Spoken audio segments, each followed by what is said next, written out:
just tuning in, you're listening to Inside the Trenches. We're just having a roundtable discussion about this loss for LSU. It wasn't as bad as the loss we're going to talk about in the next segment, but that's neither here nor there. And soon we'll bring Sheldon into the conversation. Y'all let me know when he gets in from Lamar Ford and Crescent City. But, you know, guys, I'll chime in on it as well.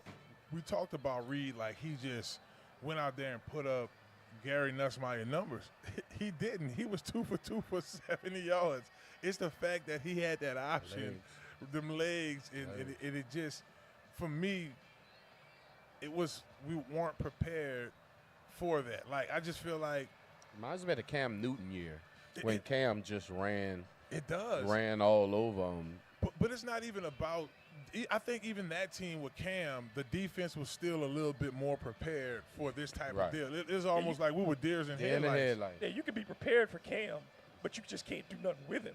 Right. You know what I'm saying? It just I think you're right that they were not prepared for what the speed.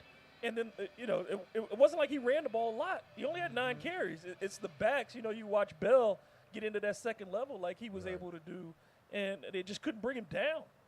So it's everything. It was lane discipline. It was the line getting penetration. It was tackling. It was physicality. It was everything. Yeah, it's specifically mobile quarterbacks, I think. It's just a numbers game. Like, when the quarterback's a threat to run, LSU has to, guard 11 instead of guard 10. It's been a problem. You saw it in the South Carolina game. We talked about it on my show earlier, man. Even against Nichols, when they lined up Guggenheim, it was in the Wildcat formation. It was out of direct snap. So that's been a problem, and that's a major concern with who's next on the schedule and Jalen Milroe, who killed you last year in a similar situation. Yeah, no doubt. And CL, you were just talking about just the performance as a whole. Well, I think it's time for us to all, stare the department in the eyes and really ask what's going on. What's going on with the offensive line? We raved, the purple and white game. We raved about, the budding first-round tackles that LSU has and how, they should be road graders and, they should, eventually take over a game not only in college football but even in SEC games. And to a man, I don't think the offensive line has come to play like they should have. The results have definitely showed that they haven't. And I think it is hard to ride the hot hand when the offensive line is playing so sporadic. Yeah, and the fact that we just couldn't put together a running game really got under my skin. And I know it started with the blocking schemes. It started with the aggressiveness or the non-aggressiveness tone that this offensive line has when it's run ball, Mario. I just honestly don't get it. Yeah, it's been a theme, and it was clear that last year Jaden Daniels was responsible for most of the running game success, just him being him. Yeah. And, the pass blocking's still been really good. They've only given up 2 or 3 sacks the entire season, but struggling to run the ball has been a theme. And it's not even just this year, going back to last year. It's just not been it hasn't been good. And Nussmeier has been good prior to this game, but like Brian Kelly said after, they're putting way too much on him, and you're going to get situations like you did on Saturday if that's the case. Yeah, and then you also – I think the dust up before the game. Yeah. Think about the dust up before the game. You're gonna have a chippy situation before the game, but then when the game starts, you allow them to have the chip on their shoulders and be more aggressive, more physical, more demanding, more knowing what they want to do. I think they played into the hand of it because we all knew that LSU was favored to win this game. But in the reality of it, they still had to go into Kyle Field with 108,000 people and pull it off, and they didn't bring it. And then hold on just a second, y'all. I think we have Sheldon on the phone. Sheldon was in College Station this weekend. Oh, wow. We have to get his perspective. We have my main man, Sheldon Jordan, my fleet manager over there at Crescent City, Lamar Ford over there in Harahan, Louisiana. Sheldon, what's good, baby? What's going on, people? Oh, we are good, man. We just talking about these Tigers. You were there, if I'm not mistaken, 38-23. How was the atmosphere, man? What was your perspective of the game? Not trying to be biased, phase. I was told one thing. I was told that College Station was the loudest stadium in the country. Disappointed. It wasn't that loud to me, first of all. The atmosphere is, it may appease to some people, but it was very vanilla for me. didn't care for it, to be honest. And then at the same time, I talked a lot of smack until, right after the half, and then it all turned on me, and it went south quick. I knew the game would have been won in the trenches, and that's what happened, man. You couldn't find a way to win the run game. When they run for over 250 yards and you barely scratch 30, hard to win that way. And so that was the difference. I kept telling them, they needed to put the backup quarterback in, and it came back to bite me once they put him in. See, that's your fault. Marcel Reed got in. The true story comes momentum. out. Not to mention, you kick yourself in the butt when you miss 2 field goals, and then your snapper snaps the ball when they're not ready for it. Special dropped team. a few balls early in the first half, and you just couldn't get the momentum back. Once you gave the momentum up, it just snowballed, and it was bad. It was a lot of upset Tiger fans after the game. If y'all just listening in on to Inside the Trenches, we're live here at Small Sliders, 1635 Barataria Boulevard. We're talking to my main man, Sheldon Jordan of Crescent City, Lamar. Sheldon, I'm going to have you stick around. We're going to take a break here momentarily. But, guys, when we come back, I really want to dive into, all right, now this LSU game is over. They have a bye week. What are some changes we want to see on the offensive side of the ball? A, B, we're going to see this option again. Very quickly, maybe Alabama. Better count on it. Is when we're going to see this. But, guys, look, we're going to take a quick commercial break. We want to take this time to thank Lamar Ford for all their support, everything that they do. Remember, y'all can make y'all way on over there. I'll give a full spiel here in the next segment about Lamar, but y'all be sure to make y'all way on down here. Get something. The weather's nice, right? We got the fans blowing. Food. CL smashed his biggie already. You come do the same thing. Want a nice little dinner? Come on over here to Small Sliders, 1635 Barataria Boulevard, Marrero. Y'all don't go anywhere. It's Inside the Trenches. When we come back, we're gonna talk a little more LSU. Then we'll segue into the Saints. It's Inside the Trenches on ESPN New Orleans. I got next on them sliders, you hear me? Are you looking for wheels, but you need it at a reasonable price? Now New Orleans has a choice. Download the New Orleans Talk Network app for your mobile device or listen at network.com.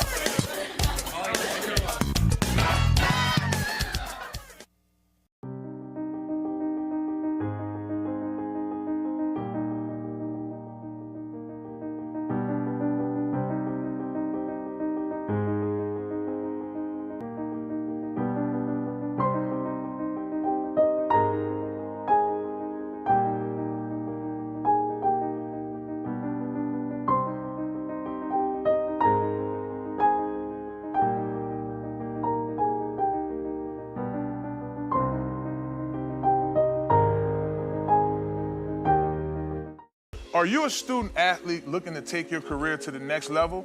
Look no further than Conquer Sports Pros. That's right, Conquer Sports Pros. Our team of experts will get you guys on the right path to your student athlete journey in life. That's right, we have every position in football you need, and we also help out with other sports. At Conquer Sports Pros, you have everything from a list of consultation, training, and also media training. Yeah, that's right, when you take your career to the next level, play college and hopefully pro, you'll get lots of interviews. Call Conquer Sports Pros today. You can reach them at 504-319-6672 or visit marlonfavorite.com for more information. Hello, somebody. Well, hello, it's Marlon Big Fave Favorite with Inside the Trenches podcast. Are you looking for a brand new car, or you're tired of what you're driving around in? Or you just need wheels? Well, if that's the case, you need to visit Montero Motors, 1512 North Causeway, Metairie, Louisiana. At Montero Motors, our buddy Alberto will get you in a vehicle that fits you. That vehicle's that are pre-owned. You could do a trade-in that day and ride off in something that day. Visit MonteroMotors.com for more information. And let them know you heard about them on Inside the Trenches podcast. Hello.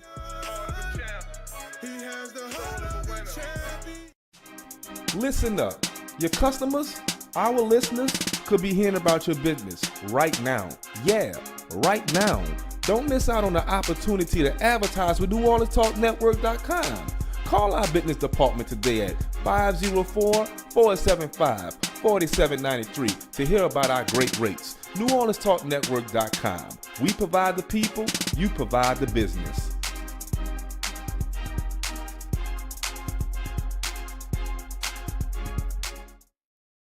Step Construction is here for you with a brand new offer. We now provide affordable storage sheds. Stop wasting your money on overpriced storage units and portable containers. Step Construction can provide you with a custom shed that will fit your budget and storage needs. So contact Step Construction today at 504-340-5809.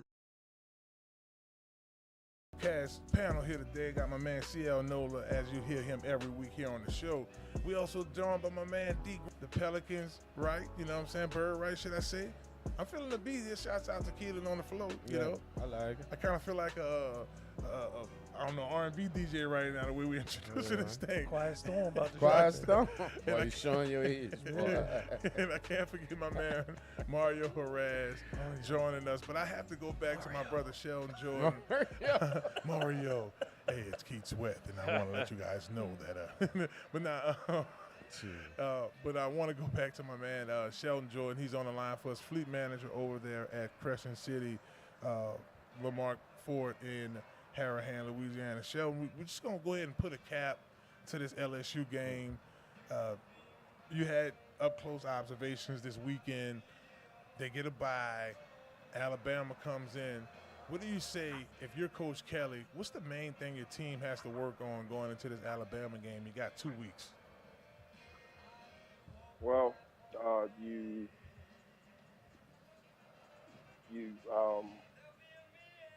been saying it for almost a month now that you got to be able to run the ball, and they haven't been able to. They had a little success at Arkansas, but nothing to write home about. And I don't know, man. I mean, LSU's always been a power I formation, run it down your throat type team, and you've got this spread offense now with a quarterback that's not necessarily a runner. Right. So it kind of takes away from what you would normally do in those situations where, your quarterback rarely ever keeps it. Maybe he's kept it 1 out of 100 times this year. Right. And the defense, they know that he's never going to keep the ball, so they're keying on the running back every time.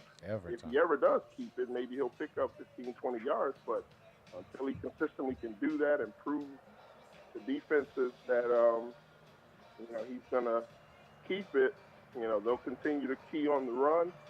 And if they're not able to run the ball, it just makes it more difficult for him passing the ball because, you kind of pigeonhole yourself when it's 2nd and long and 3rd and long. Correct. Because you can't run the ball. So I think they definitely have to figure out how to get the running game going. Correct. And I'm sure Alabama was watching, and they know they have a quarterback that's very capable of running the ball. So here it comes. I'm sure they're gonna, copycat some of the things A&M were doing successfully, and try to instill that with Milroe. So, and I think I want to kind of those are the 2 biggest keys for me going into next week, which is no doubt. You could pretty much say it's a college playoff game because the elimination the loser game probably goes home. That's right. And I want to ask that same question across the board, guys, if y'all give me a little bit of y'all's time on that one. Sheldon made a great point. LSU coming with a better running attack. I think that is key. CL, when you look at this team, what you think Coach Kelly really need to focus on? Well, I'm going to tell you this, and I'm going to keep it short because we have a great panel. I want these gentlemen to get a chance to speak.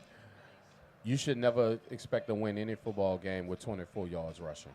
Next. Period. 100%. I like how Durham's been a little bit more featured now. He clearly should be the featured back, but even still, I think the distribution needs to be slanted a little bit more to him. He is what's going to make this run game go. He's the reason LSU has any run game. Without him, believe it or not, it would be even worse. Correct. No doubt. D-Grub? I think you just got to get back to basics. When you have those kind of losses, you got to go back to your fundamentals and the basic principles of what you are as a football team. And Alabama's going to test that. They're not the best Alabama team we've ever seen come into Tiger Stadium, but certainly you know the history of this rivalry. You know the dominance that Alabama has had in Tiger Stadium over the last decade or so. So if you're LSU, this is a chance to make a statement. You know, and you got this long home winning streak that you're putting on the line, and you're going to have another tough game for sure at the end of this month when you got Vanderbilt and Oklahoma closing out the home schedule. So, I mean, this is a statement game for LSU, and I think it starts with, are we going to do the basic things? Get off the field on third down, and when we have those opportunities on first and second down, you got to win. Yeah. And speaking of basic, and I'm talking to all our contractors out here listening right now, project managers, you don't want to take the basic route with your utility vehicles, your trucks, and any of that stuff. You definitely don't want to do that at all. So what you want to do is give my man on the phone a call. That's Sheldon Jordan. Y'all can call him directly, 504-734-3579. Y'all can call him directly about, they can custom make your vehicle, whether you work for, you outsource with the energy company, you need a new vehicle, they'll get you customly made, get your vehicle customly made. Sheldon, before we let you go, we won't hold you too much longer. Before I let you go, what are some deals coming up or anything that y'all have going on over there at Crescent City Ford in Harahan? Just give me a call. Say we got service bodies, we got flatbeds, we got crane trucks, mechanic bodies, box trucks. Whatever you need, we got it. And if we don't have it, we can build it for you. So just give me a call and let me know what I can do for you. Well, y'all heard the man over there. That's the fleet manager himself, Sheldon Jordan. You can't miss him. He definitely looks like a defensive end because he played on defense and played a little offense too. So he'll be over there. Again, give him a call directly. He'll love to hear from you. Let him know that you heard about him on Inside the Trenches, but it's 504-734-3579. Good deals on any vehicles y'all need, and they're custom made. Sheldon, thank you so much for joining the show, brother. Thank y'all, man. Y'all have a great show. Sound like y'all about to have a great. Yeah, well, hey, man, we got to talk Saints next, so that's not gonna I don't know how great that could be. Yeah, but, man, you have a good one, man, and talk to you next week, brother. I couldn't watch it at all. Yeah. You know, yes, indeed. Oh, man, it's about the Giants and the Steelers. Crazy. Well, man, we want to thank Sheldon Jordan again for joining us. Look, y'all make sure y'all hit him up for real. Like I'm telling y'all, I've worked around project managing for years. If you need something reliable, they're going to take care of you, man. One-stop shop, baby. 504-734-3579. Sheldon Jordan, fleet manager over there at Crescent City Ford in Harahan. Guys, we're going to stay in Louisiana, but we're going to go to the NFL, and we're going to talk about, when the Saints go marching in. When the Saints come marching in. It just doesn't look like 2009, 2011 right now. It doesn't look like 2020, 2019, 28 that don't call you. It doesn't look like any of that right now. Mario, I joined you guys' show earlier. Y'all can check out Mario Monday through Friday on the pregame show. Him and Casey, Jess Claire, they talk sports, and it's your lunchtime break, your lunchtime vent, should I say. A lot of people calling in venting, one angry midget. Yeah, it was wild earlier, but just talk, give us your thoughts. Yeah, man, I enjoy Mondays during the season. When things are good, you know, people are happy, but when things are bad, it can be therapeutic. And, yeah, man, it's been really depressing. There are a lot of depressing stats coming out of that game. We all remember the 91 points through the first two games. I believe it's been 94 points in the 6 games since. So really kind of crashed back down to earth. And it's just upsetting. It's kind of par for the course with Dennis Allen, unfortunately. 26-52 as a head coach, and we talked about this with you today. He lost 5 games in a row. Last time that happened, it was Jim Haslett. He got fired that season. Before that, it was Mike Ditka in 99. He got fired that season. The coach in 96, his name escapes me, but he had a 5-game losing streak, and he got fired that season. So it's what we should come to expect at this point, honestly. D-Grub, man, the 504 boys, talk to me. Look, I mean, you have reached an organizational failure. This is not just on Dennis Allen. Right. This is on Mickey Loomis. This is on the ownership. They thought that they could ride out something that I think even the most casual Saints observers saw that you could not extend. The end of the Drew Brees era was clearly the end of that run. You could not extend it just by finding a player or two.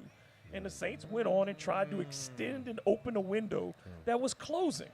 At every point, look, even the Patriots figured out after 20 years, we got to do something else. We got to. The players are getting older. The money's not right, and the Saints have an expensive team that's too old. Your best players at all three levels of your defense were over 30 coming into the season. And your best players on offense were injured, and your quarterback was suspect. So you had, at your best case, you were hoping for an above-average team. Yeah. When everything went wrong, as it has, injuries, execution, game planning, everything has failed. Nothing has been good. You know what I'm saying? Like, you can't say if the game plan was better, they would tackle better. No doubt. You can't say if the coaching was better, the players would be more talented. Right. So you have a systemic failure from top to bottom. No doubt. And CL, you followed this organization for years, even going – did you go to L.A.? No, you didn't go to L.A., but you went to Dallas. Yeah. Just talk to me about this game in L.A. then, man. Well, I think Grubbs is right. I think it's an organizational fail. I think honestly – a guy that we hold in high regards like a Mickey Loomis. Mickey's not going to fire himself. I guess I'm going to be the guy that goes there. Hello. Mickey's not going to fire himself. This is a decision that Mrs. Benson is going to have to make. The only problem is that Mickey is her advisor. And I don't know anyone that will willingly say, hey, I probably need to get fired and everybody else. So with that being the reality of it, and he's right. We tried to reboot what happened in the past and make it happen in the future. And that was never it. But to Dennis Allen's credit, we expected Dennis Allen to do just as well as Sean Payton, but with less talent.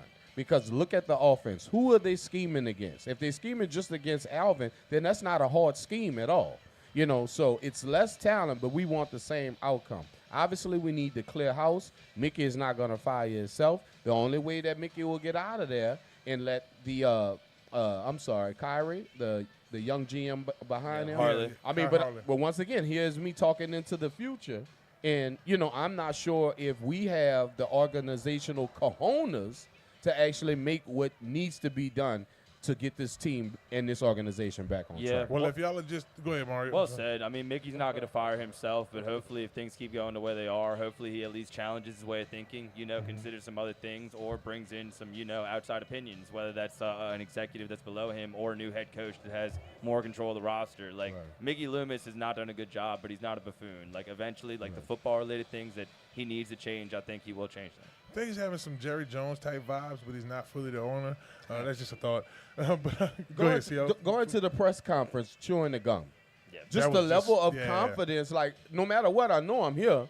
We'll change one or two things, but, I'm here, and we'll figure it out. Yeah, and to look past the results quote. Kicking the can. He's in the trust. That's the thing. If you're in the family's trust, your position is too secure, and in life, there has to be some level of insecurity in your position. You got to feel if I don't think what it really comes down to, guys, is really humility. You got to say, man, maybe this is not my thing no more. I know I'm in this position where I can't fail.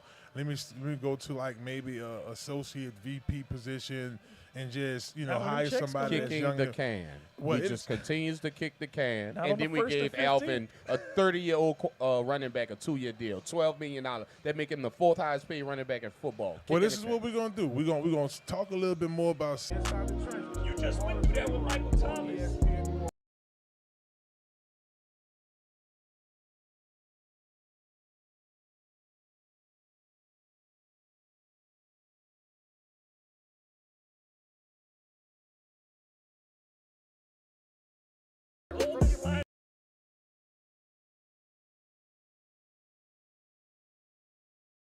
Are you looking for your dream home? Well, if that's the case, you need to contact Joe Picolo at Godwyn Realty, right here in New Orleans. Joe can put you in your dream home right away. Joe Picolo and the folks over at Godwyn Realty put you in the house that you need. Even if you're looking to invest in some property, they'll do an excellent job with that as well. Contact Joe today at 58341. Again, that phone number is 504-251-8341. GodwynRealty.com. No need to dream anymore. Godwyn Realty will put you in the dream house of your reality. Hello, somebody. Listen up. Your customers, our listeners, could be hearing about your business right now. Yeah, right now. Don't miss out on the opportunity to advertise with NewOrleansTalkNetwork.com. Call our business department today at 504-475-4793 to hear about our great rates. NewOrleansTalkNetwork.com. We provide the people, you provide the business.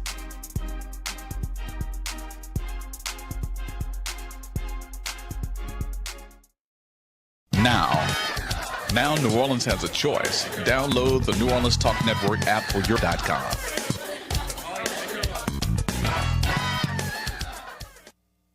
Are you a student athlete looking to take your career to the next level?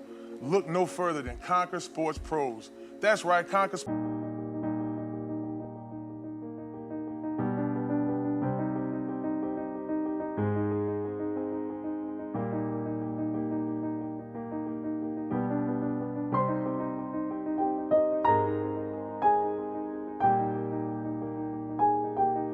and we also help out with other sports. At Conquer Sports Pros, you have everything from a list of consultation, training, and also media training. Yeah, that's right. When you take your career to the next level, play college and hopefully pro, you'll get lots of interviews. Call Conquer Sports Pros today. You can reach them at 504-319-6672 or visit marlonfavorite.com for more information. Hello, somebody.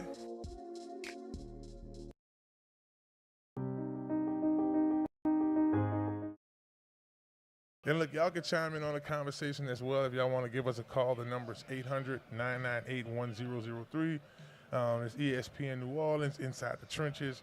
And y'all can also check us out on the website, ESPN1003.com. Click on demand. You can check out Mario's show with the pregame, him and Casey. Check out their episodes if you missed it. You can check out our show here, me and CL, some of our episodes from before. And then guess what? You can also go and follow Hard in the Paint on X. And D Grub has all the information you need for the Pelicans. Might get a little bit something too. Might throw a little Tulane in there on you, man. You got it all over there on this page. Basketball starting next week, man. I love it, man. So we're going to definitely talk a little basketball here in a minute. Guys, the Saints, as we talked about, if y'all didn't, well, everybody in the city probably at least saw or heard, 26-8. They do lose the game. Justin Herbert looks like he had a big pump up out there the other day with 278 yards, much better than he's been doing. J.K. Dobbs, he had a touchdown on us. My boy from Georgia, McConkey, what he had like 100-some yards. Yeah, 2 tutties. It's crazy. So, guys, Mario, I guess we'll start on your end. Looking forward to, well, not looking forward to it personally, but looking ahead, should I say, to the rest of the schedule. We'll just take it one game at a time. The Saints do take on the Panthers. I'm guessing that's going to be an easy win.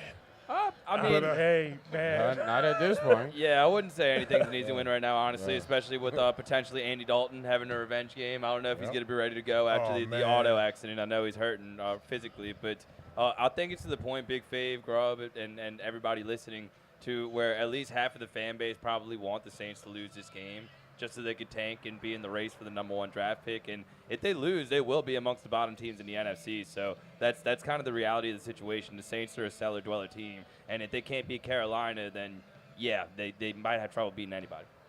No doubt. What's funny is that Sean Payton is 3-0 against the NFC South this season. That is wild. He knows him. He knows him. He's going to win the division. Right. He's got more division wins than Dennis Allen. That's sad. That's not good. Talking smack with Joe Horn's son. Spanning generations, hating the Horn family. CL, man, how you feel about this Carolina game, bro? The reality of the situation is that the New Orleans Saints, with the current way we're structured, the current way we're injured, we self-tanking. This is not something that we're deliberately doing, But once again, I'll raise the question again. Why did we skip Hayner and go to the rookie? If he actually earned the second string spot, give him a chance to play second. Give him a week of practice so he can show us what he can actually do. Now, when Carr comes back, you're going to be quick to throw Carr back in. But once again, it's about the regime and what's going on, because I'll give you the same scenario. Last year, Dennis Allen, even with a hurt, he rather played a hurt Carr instead of a healthy Winston. And obviously Winston plays his first game after a year and a half of not starting and throws for 322 yards and 3 touchdowns and win the game against the Baltimore Ravens. So, like I say, fundamentally, we just It's bad. But I'm going to say this, y'all. It wasn't all bad for the state, right? I mean, Tulane, I think, won and stuff like that. We ain't going to get into the colleges, but it was good to see Jaden shine. And, I mean, Jameis probably still got a crib down there. He did this little thing out there. It's just crazy. I mean, just to look at it. But, nonetheless, the Saints play the Panthers. It's a noon game, CBS. This Sunday, we're going to cross our fingers and our toes for a win in Atlanta. The Browns, you might can rattle off 3 to 4 wins here, but we'll talk about that there another time. Let's switch gears real quick. Let's go to the hardwood. Let's go to the basketball. Boom, boom, boom, boom. We're playing basketball. Look at just taking the throwback, right? All right. 2-1, 1-1 away. The Pelicans are off to a decent start. Very similar start to their next opponent, which is the Golden State Warriors, who are also 2-1. D-Grub, now I guess you're our residential basketball guy here. We got the Bird Writer over here talking with us. Talk to us about this. Let's just start off with the Pels in general, man. How do you feel? I mean, obviously, you don't want Murray to get hurt the first game, and you don't have him neither. Trey Murray, two of your electrifying players on the court, but so far so good, huh? I think that what you're seeing out of the Pelicans is you're seeing what the potential is, but you also see what the dangers are, after 3 games. The first game against the Bulls was the best of what you could hope for with the Pelicans. The pace was fast. DeJounte Murray playing downhill. Brandon Ingram embracing, taking, more three-pointers and diversifying his game in that regard. And the Pelicans got out in a fast break and won there as well.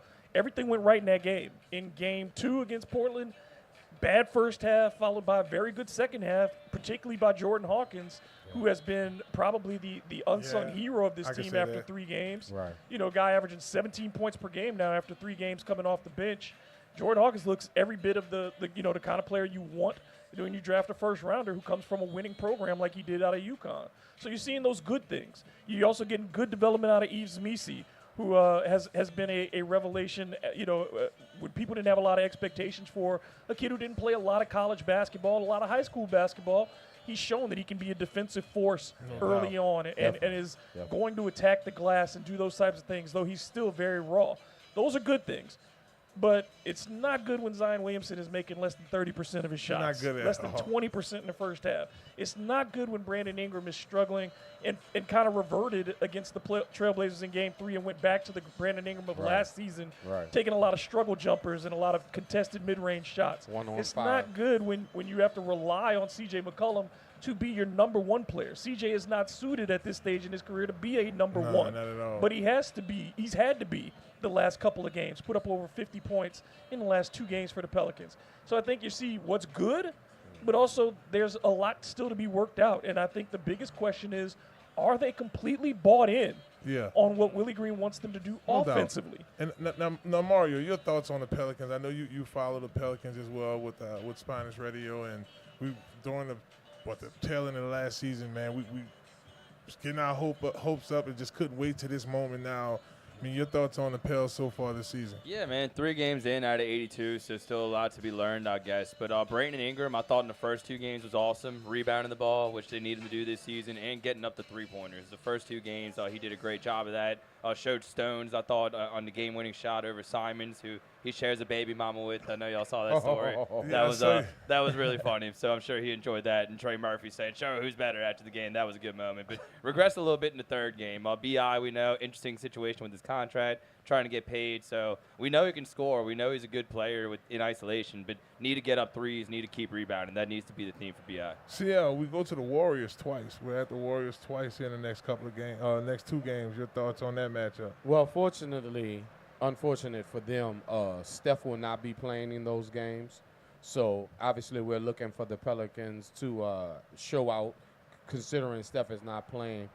I think the issue is, are we really wondering, and I'm glad Grubbs brought that up, are we really, is everybody really bought in? Because even with the max number of games that we won last year, are we snake bitten? Murray plays the first game, balls out, almost has a triple-double, and he breaks his hand in the first game. We give the money to Murphy Jr., and he hasn't played 1 game. You know, so in every game we're trying to scramble and put up a lineup because we're smaller now because we got rid of our backcourt. And so every game we're trying to put a lineup, a backup lineup, if that, because we're missing stars, and obviously our main star is shooting under 30%, like you guys say. So once again, I think we're set up actually for failure later on, but we have to stay healthy, and I think it's just a miracle to do that in New Orleans these days. Well, the Pels, as we said, they start off to a pretty decent start. They're 2-1. They could have not won nothing at all, so we're thankful for that. They do take on the Golden State Warriors twice, back-to-back games, both on the 29th and 30th, then the Pacers and the Hawks. So, I mean, I think it's safe, Mario, to judge this team maybe beginning of December. And the chemistry has to kind of get some folks healthy and, new roster here. Fair enough, and they have more than enough firepower to keep their head above water, even with Murray being out here. He'll miss, 4 to 6 weeks, but it's just unfortunate because not only is he your starting point guard, but he's supposed to make everybody else better. That was why you made that acquisition. It was see them to win a game in crunch time. I know Garob remembers the stat. They were like 0 for 24. When trailing into the fourth quarter. So without Murray on the court, it was nice to see him actually win a close game. Yeah, I think the difficult part is, you can't make a full assessment until they're healthy. But like CL said, is when are they going to be healthy? And I've kind of put that. You remember the movie The Wood, and when they say, I'm getting married, they say, well, let me know because what time so I can be there. Right. and I say that about the Pelicans and their health. Let me know when you're going to be healthy so I can be there. That's a good one. Yeah. I've said this on my show. I'm sorry, and you've heard me say this too, but the Voodoo Priestess, the Saints brought it to the first playoff game they ever won in 2002 against the Rams. Oh, man. And the Saints went on to win that game. Obviously, they won the Super Bowl. They've never done that for the Pelicans, though, and Smoothie King Center was built on the same Indian burial ground, so that can answer your question. Yeah, and the other part is, are you committed to this style of play? And if everybody's not in, the Pelicans have to realize, you can miss the shots, but you've got to get them up. And in the NBA now, the trend is, you see it with Boston shooting 61 threes on opening night. The trend is getting that 40 is turning into the minimum. And the Pelicans said their goal was to get 40. The last 2 games, they've averaged just over 30, and they've averaged 10 makes. When you are missing that element of the game, it's about balance. You certainly don't want to be too much of one thing or too much of the other. But the Pelicans, when you're only making 10 threes a game in this NBA, you're not going to win unless you dominate inside, unless you are taking care of the basketball, which they're doing a pretty good job of and converting turnovers into points. But there's just those little holes in this lineup right now that in the way that they play. You can get healthier and things can improve, but you've got to play the way that you say that you're going to build those positive habits. Zion at the point during crunch time is not a recipe for the Pelicans to win. No, I don't think so either. I think the Zion – it's one thing to do it in the third quarter. You know what I mean? And you saw that when they were in the comeback mode against Portland. He had 6 of his assists in the third quarter, getting those to Jordan Hawkins and creating things. But in the fourth, he has to be a scorer. He's a guy you turn to be your closer because he's going to get to the bucket and he's going to get to the free throw line. Yeah, he's not going to shoot this poorly for the rest of the season. No. Too. That's encouraging, too. Now, when y'all look at this Pelicans team, I mean, obviously we're a small team, but do you see this team being a major competitor in the West? I mean, because, like I said, we dealing with a Warriors team. We don't really know who they are. I mean, we know Steph is arguably one of the greatest three-point shooters of our time, probably in NBA history. But, they're not the Splash Brothers anymore. I mean, you got a couple of teams over there that's going to make some noise. I mean, I don't think the Lakers look like too much. Do you see the Pels with this roster now, everybody healthy, Murray, I guess looking around All-Star time or something like that being something? Well, for me, it's the reality of everybody else in the West got better. Unfortunately, Morant came back. The Suns are going to ultimately be better. The West has quintessentially gotten better as we, made 1 or 2 moves, and obviously our point guard is now hurt. And I think everything circles around rhythm and cohesiveness with the Pelicans. And I think the injuries are always so devastating that we're never able to get in a rhythm. Gentlemen, please. Yeah, 100%. Zion and Ingram both. It's not even just Zion, but both of those guys have never been together healthy at the same time. It's not a rhythm. Yeah, and then, I think the best case scenario is that you're hoping the Pelicans stay out of the play-in. Like, if they can get to 6 in the West, that's your best case scenario. I think your worst case scenario is, again, that they are either too injured and they miss it, which is a possibility, or they end up in the play-in again. And in the West, and look, the NBA in general, you've not seen – there are only 2 teams below a 3 seed that have won a championship in the last 30 years. And one of those is the Golden State Warriors from a couple years ago when they beat the Celtics, and the other was the Houston Rockets on the second end of their repeat championship. If you don't have home court advantage, you're not going to go deep in the playoffs. And the Pelicans at 7 or 8, that's just the worst case scenario. And you, at this stage, 6 years in to Zion Williamson's career, 6 years into David Griffin's tenure as the general manager, as the executive vice president of basketball operations, you got to get a playoff series win at some point.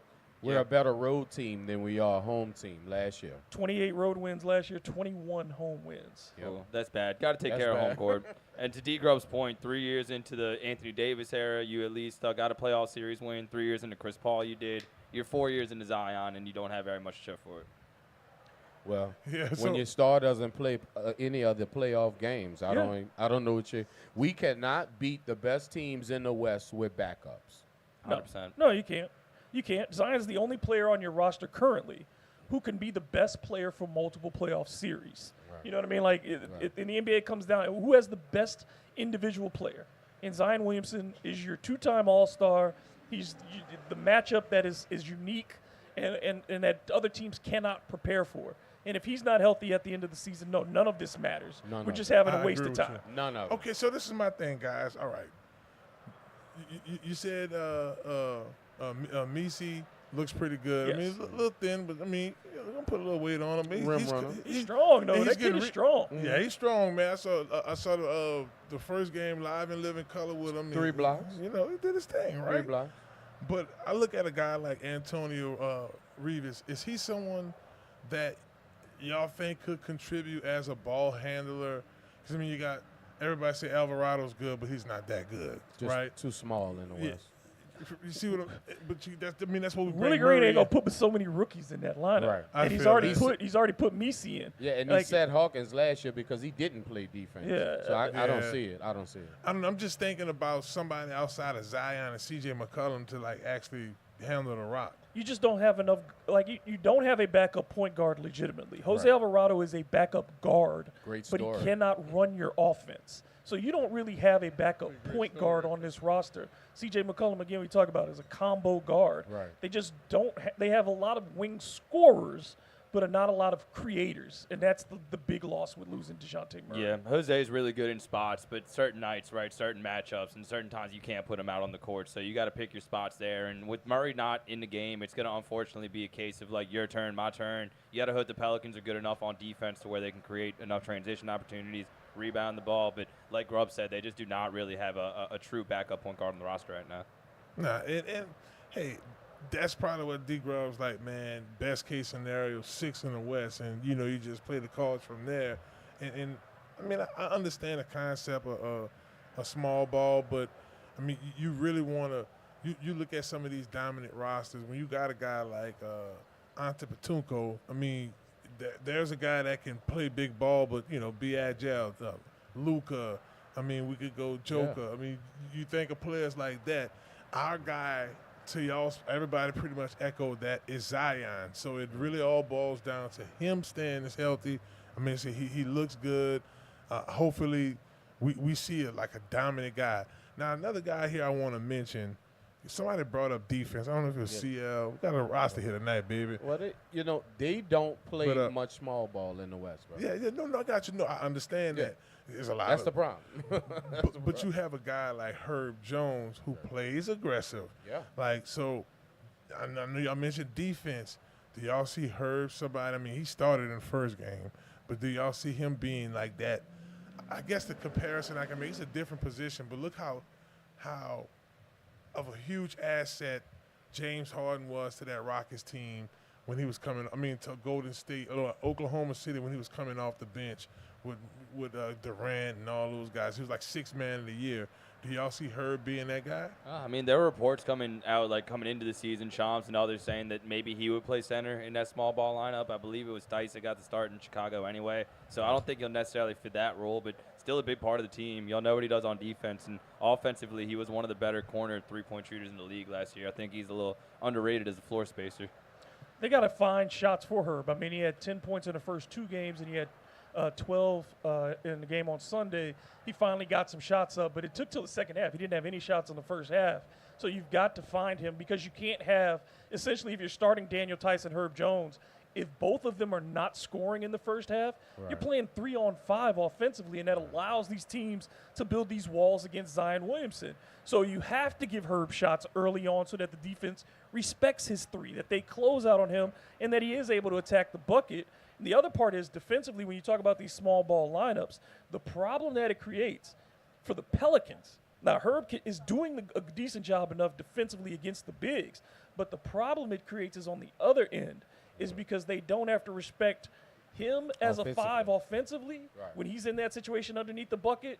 If when you're playing and Herb is that, they don't respect him. So again, you're able to collapse on Zion and keep, if you have a big who's not going to get the ball, who's not going to shoot on that opposite side. That's what JV was so good at.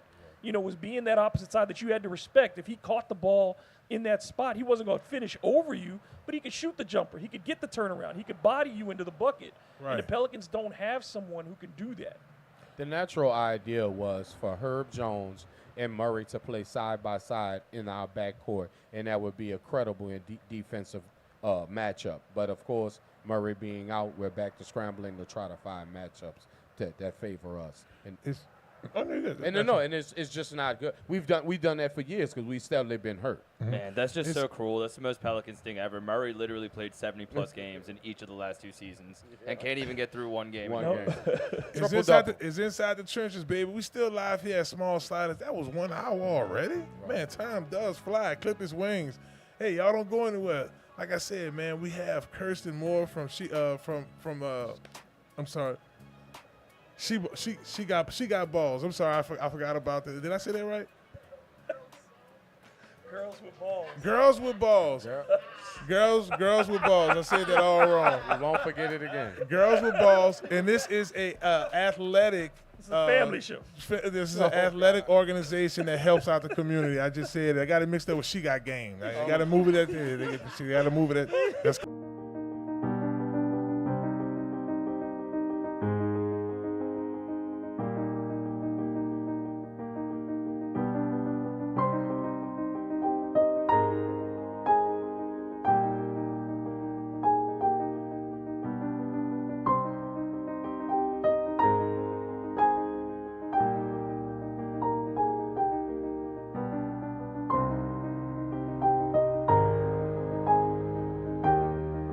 Hello, somebody.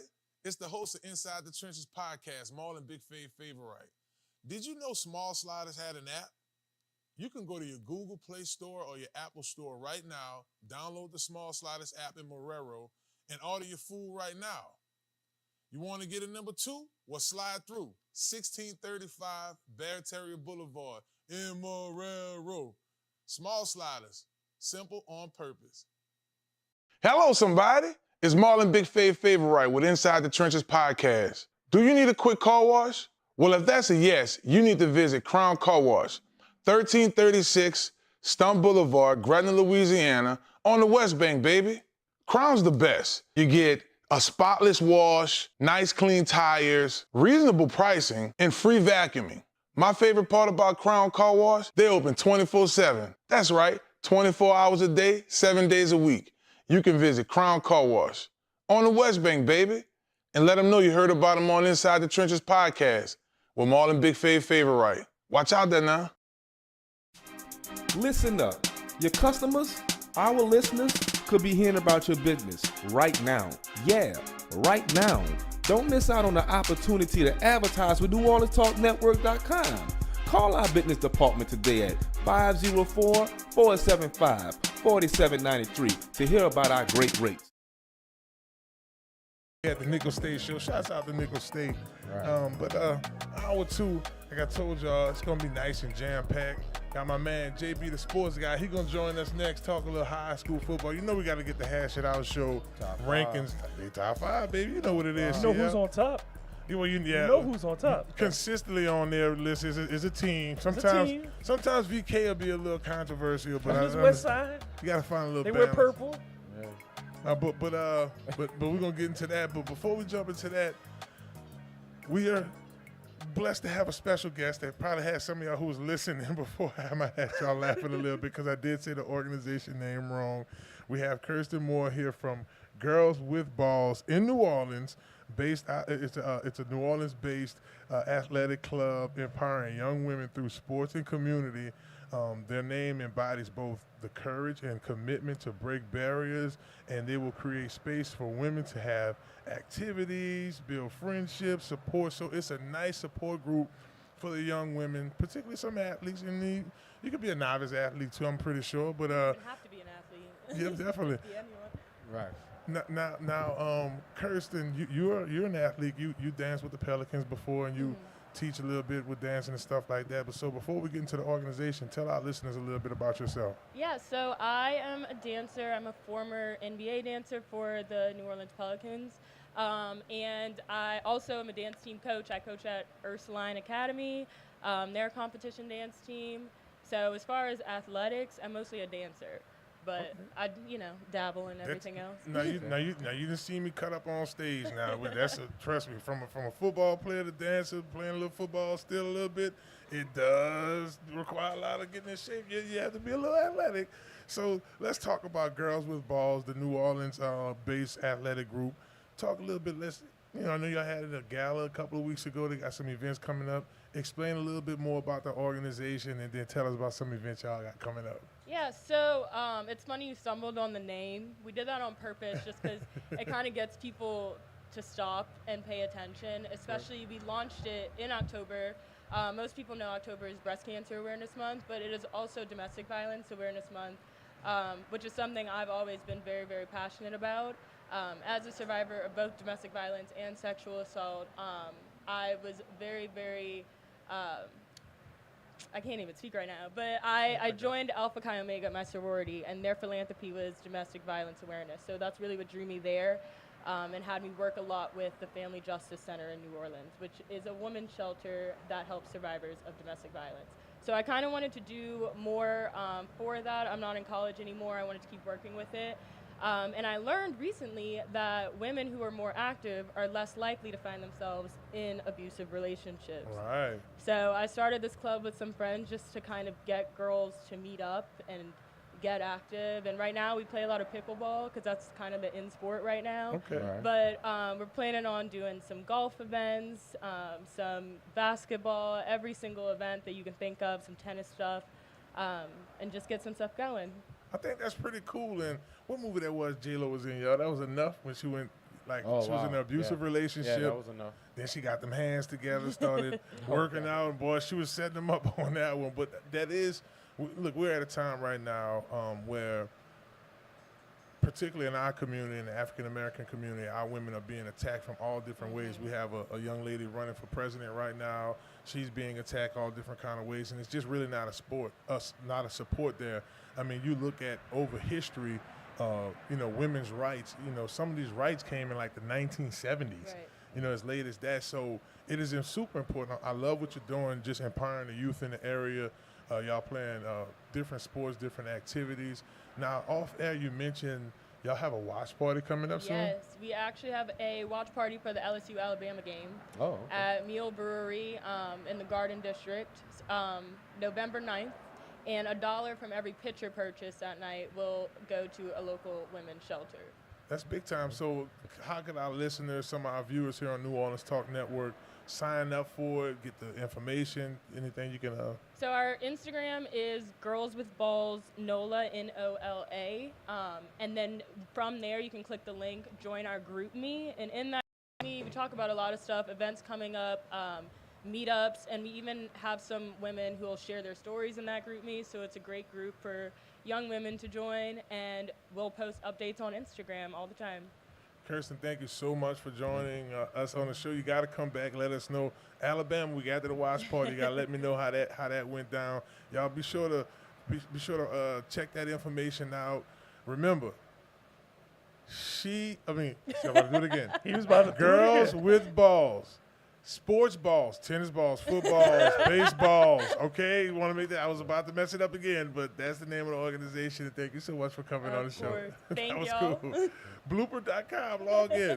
All right, y'all, let's get to this game here. What New York they put some points on the board. Right now it's 3-3 against the Steelers.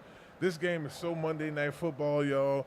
While we're talking about these two teams right now, I know we'll get into college football maybe the last segment. I know we're supposed to have a guest come by. I don't know if they're coming. I want to surprise everybody. But, okay, so let's talk about the NFL right now. Teams that are hot, teams that are not. We brought up the Washington Commanders. We know how important quarterback play is. Jaden's on fire, right? Had that big-time play to Noah Brown to wrap up the game there. Let's talk about, I guess we could start there, the NFC East, right? Cowboys is a team that's did Diggs tell that dude he just went off on some reporter yesterday? Yeah. That was, you saw it. That's how you know that frustration setting in. It's more than frustration. It's like, why are you the first thing you do when you go in the locker room? Because, I mean, the dude did not at him.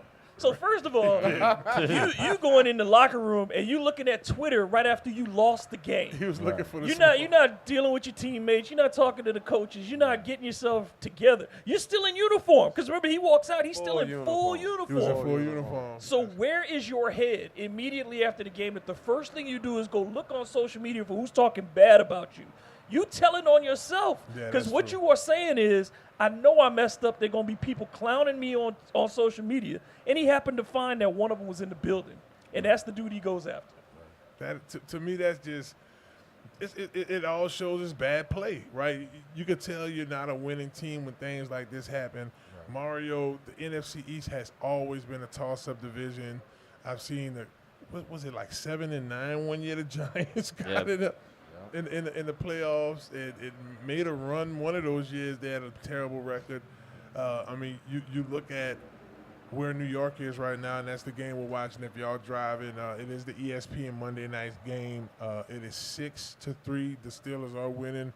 Russell is the starting quarterback, and I'm afraid to look at my fantasy football because I don't know where Malik numbers are right now. Don't do it. But Mario, the NFC East, who has the upper hand? Yeah, I mean, the Commanders are definitely the team to beat right now, especially with the win last week. Hopefully the rib injury situation with Jaden isn't too bad. But I had my eye on the Eagles as well. That was a big win for them to go into Cincinnati against the Bengals team that was surging a little bit and whoop them. Not just win the game, but beat them by a lot there. And a couple weeks ago, I think a lot of people wrote the Eagles off, Sirianni, John with some of the home fans. But they got A.J. Brown back in the lineup, and as long as they have Brown, Saquon, and Devontae Smith all healthy, that offense is pretty good. Like, Jalen Hurts is good enough to lean on those guys and getting the football. So the division's going to come down to them and the Commanders. Well, that is for certainly good to hear. I mean, look, growing up a Cowboys fan, but I was employed by Washington. Jaden Daniels is there. I'm for certainly a Jaden Daniels fan. CL, brother, the NFC East. Cowboys, will they just some kind of way win it, or do we see a new sheriff in town with Washington? I mean, I think the writing's on the wall enough. I mean, we're past the threshold of the halfway mark already, right? Well, we're already there. We're approaching this next week, after next week. That's sad. Yeah. Well, Thursday game, right? So so in so many words, we know that the teams have shown who they are by now, and I believe that the Washington Redskins they find a way to win. You know, Mariota comes in, they find a way to win. Yeah, that's true. They're down. Chicago was literally celebrating on the side of the field. Like, Caleb, and, I had somebody ask me, why are we watching this game? Because this was the matchup that everybody was looking for, these two first-round draft pick quarterbacks. Caleb drives the field. They get the score to put them up 15-13, 15-14. Yeah. They're celebrating on the other side of the field. Caleb has returned back to Washington, riffing with the fans and everything. Jalen turns around and throws the Hail Mary. I think it just shows not only just his skill, but they actually believe in this young man. They actually believe in him, and belief is a lot more better than luck. Well, we'll do a couple updates from the game right now. Daniel Jones, he's 3 for 3, 55 yards. He's averaging 18 yards. I said I wasn't going to do a CL, but I did it. I don't see Malik Neighbors in any of the receiving yards yet because it's only, what? Double team. 55 yards? Yeah. Come on, give me some fantasy points. And then Russell, he's 4 for 6, 54 yards so far. And, hey, this is one of those typical Monday games. I wonder in terms of Najee Harris. So far he has 59 yards. So maybe that's the story for Pittsburgh in this game. Just keep giving it to Harris, and maybe he has $1. It's the Giants. Exactly. Pittsburgh just wants to muddy it up, man. Yeah. If Malik's not producing, they're not going to win the game, I don't think. Definitely. Well, look, y'all don't go anywhere. We had Lil Prince Charmer just pull up, man. He's going to join the show a little later. Lil, get it. Also get a performance out of him. We want to thank Kirsten Moore for coming on to talk about their organization. Girls with Balls, baby. That's right. Baseball, softballs, you name it. Y'all make sure y'all follow them on Instagram, Twitter, wherever you do your social media. But, it's ESPN, ABC. You can check this game out. Giants got the ball. They're losing 6-3. It's still the first quarter. It's still early. Snoozer. I know. Maybe maybe we break down the show a little later. Maybe the game might get good when we get home. I don't know, I'll man. make it sound better. Don't worry. Definitely. And we want to take this time out to thank Montero Motors. That's right. 1512 North Causeway Boulevard. If y'all need a really nice used vehicle, holler at my man Alberto. When you go there, say Big Fave send me over there. He's going to get you right. And if you're looking for a security company, a solid security company, Elliott Security is the way to go. Go to elliottsecuritysolutions.com. Go to there and say, hey, we heard about y'all on Inside the Trenches in that message box. Hey, they got big game going on down here. That's right, in a few months. And they got something to do with that. But y'all don't go anywhere, baby. 1635 Barataria Boulevard in Marrero. That's where we at, Small Sliders. When we come back, we'll be joined by JB, the sports guy, the Hash It Out show to talk a little high school football. It's Inside the Trenches on ESPN New Orleans. In New Orleans, football is more than a game. It's a way of life. And just like our offensive line, we protect what matters most.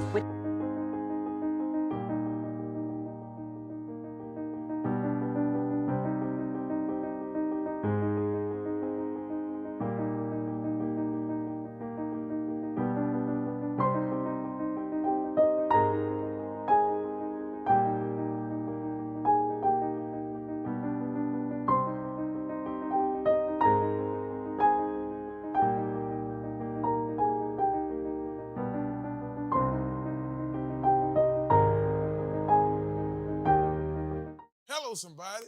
It's the host of Inside the Trenches podcast, Marlon Big Fave Favorite. Did you know Small Sliders had an app? You can go to your Google Play Store or your Apple Store right now, download the Small Sliders app in Marrero, and order your food right now. You want to get a number 2? Well, slide through 1635 Barataria Boulevard in Marrero. Small Sliders, simple on purpose. Hello, somebody. It's Marlon Big Fave Favorite with Inside the Trenches podcast. Do you need a quick car wash? Well, if that's a yes, you need to visit Crown Car Wash, 1336 Stumpf Boulevard, Gretna, Louisiana, on the West Bank, baby. Crown's the best. You get a spotless wash, nice clean tires, reasonable pricing, and free vacuuming. My favorite part about Crown Car Wash, they open 24/7. That's right, 24 hours a day, 7 days a week. You can visit Crown Car Wash on the West Bank, baby, and let them know you heard about them on Inside the Trenches podcast with Marlon Big Fave Favorite. Watch out there now. Listen up. Your customers, our listeners, could be hearing about your business right now. Yeah, right now. Don't miss out on the opportunity to advertise with NewOrleansTalkNetwork.com. Call our business department today at 504-475-4793 to hear about our great rates. NewOrleansTalkNetwork.com. We provide the people, you provide the business.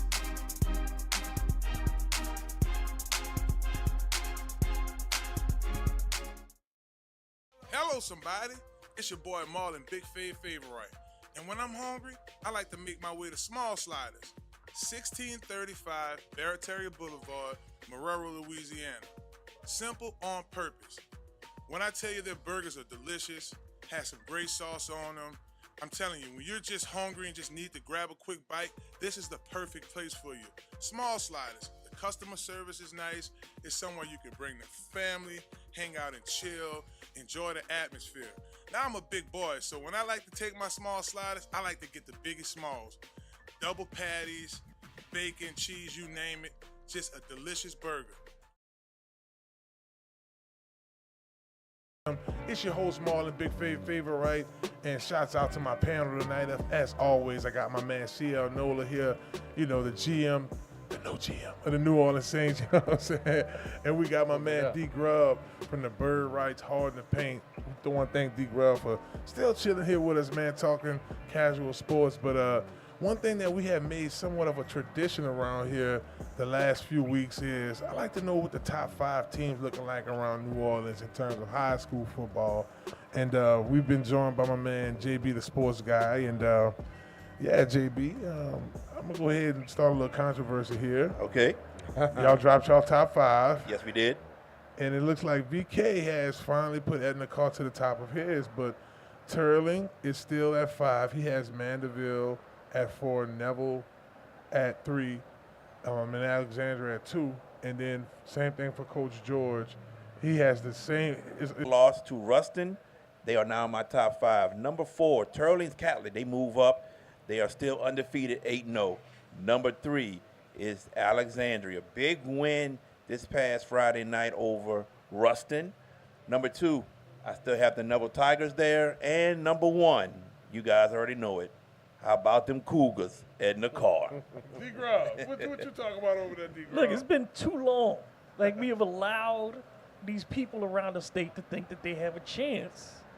And it's been 4 years now for Edna Carr since the last time we held up that state championship banner. And so I think that I think the move to the Catholic League for Carr was huge because I think it prepared them in a way that they maybe weren't before during the regular season. In their dominance in the Catholic League, which has only gotten stronger over the last 2 years. Correct. Yeah. You know, adding more teams, and the teams in the league getting better and better.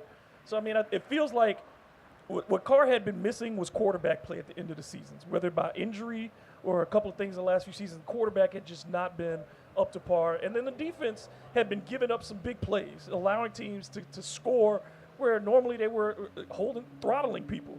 This season, we've seen the defense get back to a lot of that, the physicality up front. Particularly, we know that they've got 2 defensive linemen who are, major school commits. Correct. And then you're getting exceptional play from the offense. Yes. And the quarterback play has been phenomenal. And they even running the ball more this year. I mean, you got a good running back in Brian Sanchez. It's just everywhere you look for Edna Carr, man, it's just a phenomenal, talented athlete across the board. Whether it's these defensive linemen, linebacker, offensive linemen, they are just loaded this year. I just don't see a team that could beat them. I really don't. And I think that is the question. I think we've dealt with so much dominance by Edna Carr and that great coaching staff. I want to shout out Edwin Dillon, former. My man Dill. Yeah, Dill. Former player of Edna Carr. I think everybody knows Bryce. Everybody knows T. Howard. I think it's time for Edward Dillon to get his name spoke about as far as coaching. But I think we've went so far as to know how good Carr is. I think every week now we're just looking to see who could be that team that could actually give them a run for their money. Because, obviously they've won handily. And I ask you that, JB. Thank you. Tell me, who do you think could actually give Carr a run for their money? And I'm not talking about beat them. Right. I'm talking about actually make it a game. A game. I think in a little less than 2 weeks, we'll see what Archbishop Rummel can do. Okay. They got a good defense, good running game. We'll see what they can do. But if I have to pick a team right now that maybe can give them a run for their money, I would think it's the Acadiana Wrecking Rams and that veer option offense. I think that would be very tough for Edna Carr to stop. And they're going to see it against Curtis this weekend. They're going to see it against Curtis. But Acadiana, this team is, to me, much better than the team that got to the Dome last year. Good point. Acadiana's bigger, too, aren't they? Yeah, man, big country boy. Yeah, they're much bigger. Yeah. That's the thing is, when Carr has struggled, too, has been whether it's been Neville, whether it was a couple years ago when it was when they lost Karen Crow. Karen Crow. Right. Karen Crow, the Bears were just huge. They were big. But Yes. it's just that area in general they've been struggling with. Even Baton Rouge, I remember they came out and played Catholic. I Yeah. was at that game. Cameron Crowe had and that they move. lost. But Cameron Crowe had that moving offensive line. I just want to let Karen that Crow go. had some That was a grown false men. start on But every Karen play. Crow had some grown men on that. They got off the bus looking big. But that seemed to be the common thing with Edna Carr. I mean, they dominate the city. Yes, right? They correct. beat Right. And we're looking at the rankings right now. JB isn't off as most of the. I'm looking at Max Prep right now. They have Edna Carr 1, Neville 2, Alexandria 3, Ruston 4, and Acadiana 5. I'm looking at a team like Alexandria, Acadiana. Those are usually the teams that they struggle with. Yeah. And I stood on the sideline with you last year at the Curtis game. Mm-hmm. That was nasty. Yeah, it was. That was They nasty. it was horrible. It was so not Edna Carr, and it just kind of was one of those games that had a lot of controversy that week because Curtis was supposed to have and won there. Broke the record, And all coach of that and everything, stuff. yes. So that was just kind of weird. That's the only thing that worries me about Carr. They're the best team in America. Yeah. Come playoffs, we start once they've joined the Catholic League, they've dominated the. So I Yes, think they that's have. going to be Right. D. Grub made a good point. It's that time. Yeah, a team that good, I see the only people that can beat them is themselves. Mm-hmm. Do you see any type of complacency with these young men? I mean, they just put 62 on Warren Easton on a Thursday night.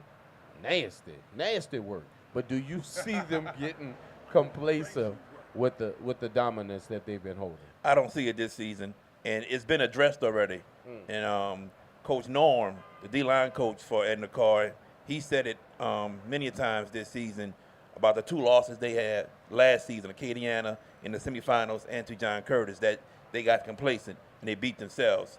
And so that's a key of focus this season for Edna Carr, to not get complacent in any game. Now that's going to be the key for them. Now this weekend, you and VK, you guys went to a couple of games. I know the Bell Chase, St. St. Charles, Catholic. How the atmosphere was.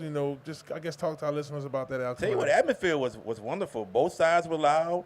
The crowd was into it. It was a defensive game, and St. Charles Catholic won the game in the last minute.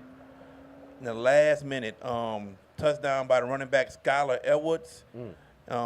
They didn't go to the length of the field, but they went about 50 yards to get the touchdown. And St. Charles Catholic, who has a good defense, made a stand in the last few seconds, and they won the game 14-13. And then you also went to the Carr and Warren Easton game. Went to Carr and Warren Easton game, and Carr, they beat Warren Easton pretty handily. John Johnson, the quarterback. And look, guys, y'all got to start looking at John Johnson. 5? 5 of them. 5 touchdowns? Let's say 6. 5 passing, 1 rushing. Let's say 6. You got to keep your eyes on John Johnson. He's just a junior, but man, in the Catholic League, he is lighting it up. Well, y'all know I live close, and I just kept hearing that band strike up. That's crazy. Oh, what's going on over there? So you heard all 5 touchdowns? 6? 6. Wow, that's tight. And that's personal too. You know what I mean? Like, Oh, you know that. Yeah. it's personal. And Shouts out to Noel Ellis, defensive coordinator. Yeah, I mean, Warren Easton. and Jerry. Yeah. You know what I'm saying? Shout- Jerry had the car dude too. Jared Right. Phillips. and both of them are Tulane alumni. Tulane That's alumni, right. Yeah. Yeah, Shouts I mean, I look at these 2 programs. I mean, it's always just been a lot of chomping. Of course. I mean, some of these personal. games are And state very, very championship close. games. Well, what? And then what? And the car always ends up with the upper hand on that one. Yeah. Man. But it's just for me. If it's any year, this has to be the year. Man. I agree. You got Man-Child. Yes. He took 4 to the house already. It's just this is their stack. Tell you what, roster. Dejon Smith, another wide receiver for them, and he. Dejon Smith, man, he's big time. He's serious. And I mean, Yes. defensively, we can't overlook, guys like Corey up front and Richard Anderson Richard also. Anderson. Yeah. I mean, these guys, Corey's Ole Miss commit and Richard's LSU commit, so they have the guys. I tell you one thing, y'all can go ahead and make your way and commit on over the small slider because it's about to get hot over here, baby. Next joining us, we got a future superstar. I mean, he's killing it right now. 12 years old. right? I had a chance to perform with him at the Chicken Fest a few weeks ago. I mean, boy, he set it off, brother, for real. We'll be joined by Lil Prince Charming. He's going to sit down and chop it up with us, see if I can get him to talk a little sports and entertainment, and then he's going to wrap us up with a live performance. Y'all don't go anywhere, baby. It's Inside the Trenches right here on ESPN New Orleans. Hello. Hello, I'm Shelton Jordan with Lamar Crescent City Ford. If you are in need of a commercial vehicle, I'm here to help.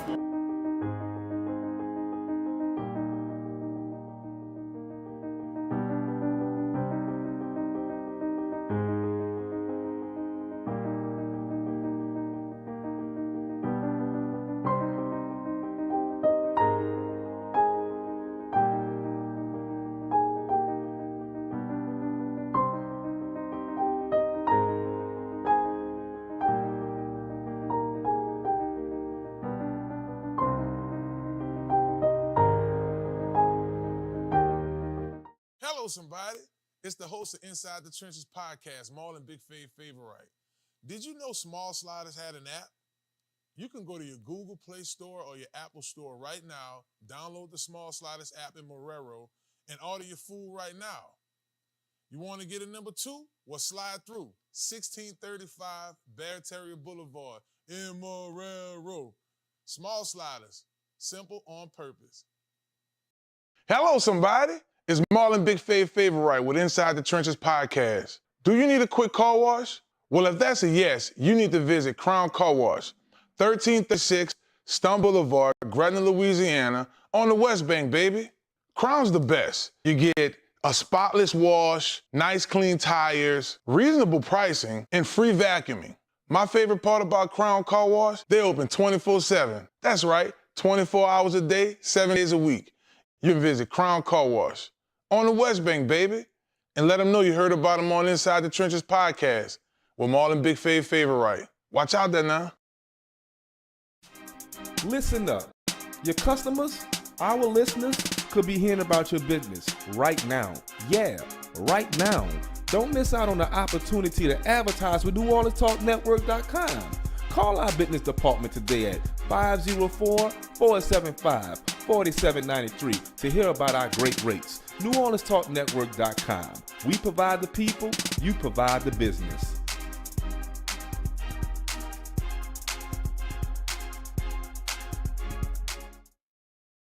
Hello, somebody. It's your boy Marlon Big Face and Cream Milkshake. There are 3 delicious flavors: milkshake, chocolate, vanilla, and cookies and cream. Small Sliders, simple on purpose. Y'all come on and slide through, baby, and let them know that you heard about them on Inside the Trenches with your boy Marlon Big Favorite. Watch out there now. I want to say thank you to all of our viewers, all of our listeners, everybody that check us out on New Orleans Talk Network, all of y'all who streams us. We appreciate y'all from the bottom of our hearts. And we want to thank our sponsors as well, baby. We right here, Small Sliders Live. Thank you, Small Sliders, for providing us with this spot to do our thing. We want to thank Montero Motors, Crown Car Wash. We want to thank Godwyn Realty. Are you looking for your dream home? Well, if that's the case, you need to contact Joe Picolo at Godwyn Realty, right here in New Orleans. Joe can put you in your dream home right away. Joe Picolo and the folks over at Godwyn Realty put you in the house that you need. Even if you're looking to invest in some property, they'll do an excellent job with that as well. Contact Joe today at 504-251-8341. Again, that phone number is 504-251-8341. And also contact Joel at joel.godwynrealty.com. No need to dream anymore. Godwyn Realty will put you in the dream house of your reality. Influence? Oh, yeah. So I guess talk to us about that. You're 4 years old. I mean, you're fresh out of training underwear, straight into the dance shoes and the microphone? Yep. So picture this. 4 years old, you watch the James Brown Get On Up movie at 2. You see Nola Apollo competition. Mama like, gotta perform at this. I'm like, for sure. So then you in front of this crowd, right? And once you look at that crowd, everybody cheering you on. You got your late grandpa in there. You got your grandma. You got your mama. You got your daddy. You got everybody there. In that moment, you knew that's what you want to do for the rest of your life. Come on, man. Wow. Just like that. Now I've heard of Little Prince Charming a while ago. We have a mutual producer in D-Day, and D-Day was like, man, you got to check this kid out. And y'all did tracks like Lil Get It, and you had other songs as well. But you knew in that moment when you were young. But when did you know you had a hit record? Did you know you like, man, this Lil Get It is going to really take it over the top for me? Oh yeah. Because I saw a couple, the Trip It Out dance, right? So I saw a couple of like, I think it was like the mayor doing it, like you made like a little video with you in the middle, and then it was like everybody around you doing the dance. I think that was pretty cool. Yeah, thank you. So you're doing your thing now. You're doing your thing. You're moving around the city. My question is to you: who do you listen to? Who in the tape deck right now? Wow, I said tape deck. Who you listening to right now? Talking about like in the city, or you talking Just about? in general, what music are you listening to right now? Kendrick Lamar. Okay, you on Kendrick? Okay. So you saying Kendrick won the Drake and Kendrick battle? Ooh, that's a tough one right there. You think? Oh no, Kendrick definitely won, but but they're both a great artists though. Yeah. Okay. I'm gonna be honest with you, rap beef, I don't understand it. Yeah. Because I don't know if you know or not, 2010s they was best friends. They have a song together. That's right. Well, Poetic Justice. Well, I give you some of the game. If somebody got to be at the top. So That's true. they always But going. you ain't got a beef over it. Well, You don't gotta beef Well, over it. if they don't give it to you, then you gotta take it. So I think that's what it's about. Somebody got to be the best. Somebody got to be second. I think that's what it's about. But also it could be about marketing too. So just keep your eye out for that marketing opportunity. So Straight Outta Candy. Yeah. Thursday is Halloween. Very creative by you. You made a video for it. I saw you took a picture with Super the other day. Talk to us about Straight Outta Candy. Clearly you thought of this before Halloween. Yeah. Yeah. So Straight Outta Candy, if you can tell, it's like a straight out of Compton. I got a little Compton, costume on, kind of. Oh, he in his costume you know what I now. mean? You know what I mean? Got a little costume for Compton. But and my idea was bring Nola to Compton and Compton to Nola. That's what I was thinking when I did that. Oh, I like that. Yeah. It's a nightmare on my street. I like it. And I see the whole got the Halloween drip on the cover here. Well, I used to live in Long Beach, and Compton can be a nightmare sometimes. So I definitely understand the peril. Now, see, the thing that's impressive to me about this kid, he's 12, and you think back to like young Michael Jackson and, like the early boy groups early, and those guys were traveling on the road. They had shows every other night. This kid got it down packed, brother. His performance, he had little dancers behind him. They was all in rhythm. He went to doing the James Brown slide back, hit a little bit of New Orleans trip out. Most artists, like, let's go back to prior to Soulja Boy. Okay. Most artists went to like artist development, went to a whole lot of training. Are you a natural, or do you do a lot of like practice? Well, dancing, that's naturally me. I could see me getting a choreographer, for some stuff in the future. Okay. But dancing, that was all me, just YouTube, and then I just pick it up from right there, master it, to get it down pat. But vocally, I'm doing some stuff with the Jazz Heritage. They have those little lessons. Okay, so I'm taking singing lessons in there. So just singing, so just working on your vocals. Yeah, and also I help you out with reading music and stuff like that too. Okay, check you out. I see little Prince Charming in his late teens playing the piano like Jamie Foxx or something. Well, you seem like a multi-talented individual. Do you see yourself moving forward, maybe doing movies or even commercials? Oh, for sure. For sure. That's straight up. So, like, what type of movies, commercials? Do you see yourself for, like, a Nike brand type thing, or do you see yourself taking more, like, the Gaps for kids type route? Like, what you... I could do both. Yeah. LPC love the kids, Just say. I'll do both. I just left a Chick-fil-A thing with Chick-a-Treat. It's called Chick-a-Treat. Okay. And they had some kids there, and y'all performed one, did a little trip out contest for them. Okay. I let some of the little babies do it too. They was getting it. So check of course I do something for the kids. I'll do something, a little more mature, And I can fuse it too, like what I did with Straight Outta Candy. Like I'm not get on the mic and like candy. I'm not doing that. I'm still rapping. I'm still do my best. You know, I'm gonna take it. You know, make it to its top tier. But y'all can still show them I'm a kid. I'm sure whatever you get them, they'll love it. No worries. And my thing too, he has the entire look, right? He show up at the ice, the glasses. So you got to realize, I mean, he's not nowhere near his prime, and he gets it already. I'm telling you, I'm watching the crowd while this kid perform, and they dancing and they rolling with him. So I know you dropped a lot of singles. Are you in the process of working on the album right now? All the songs that I drop is gonna be on the album. So okay, cool. Or EP or whatever. Well, EPs are good. Albums too, whatever. But do you know like when you're gonna drop it? I know me and you talked about a feature. Oh, man, I wasn't supposed to tease that. but like, I know some other artists you might want to work with. Anybody in particular around the city, or even probably some folks reached out to you nationally you want to work with? Oh, of course. Matter of fact, speaking of people that reached out to me, now not like I could definitely see myself doing a song with them. You know, I ain't gonna tease nothing. But Boosie Collins, I had a show where it was his birthday bash. Yeah. And so I in Ohio. So I went, I performed at that, did a little James Brown, did a little Get It. You know, he was rocking with it too. I saw him for the James Brown birthday bash when I was 6, I believe. So once he saw me again, he was like, yeah, it's Boosie, baby. That's what he check him out right here. I see it. And Boosie Collins, not the Boosie from Baton Rouge. Boosie Collins. Man, both of them probably won't get a feature out of it. Look at it, man. That just says everything right now. The fact that he knows who Boosie Collins is. Now, I mean, trust me, this kid's wisdom in regards to music goes far, brother. I mean, the great James Brown, he's saying it on his songs, man. You know, this song's attributed to him, and he gets it, like the entire, from the showmanship to the man working on vocal lessons, he totally understands it. Man, the New Orleans Saints, I was talking to you and your pops over there a little earlier, and I see you got the Saints hat on, and you said, yeah, I'm rocking with the team a little bit. Do they turn it around, man? We lost 6 games, Little Prince. Do you see this team going to beat Carolina? Oh, for sure. I mean, our players got hurt, but I can see that they definitely going to come back.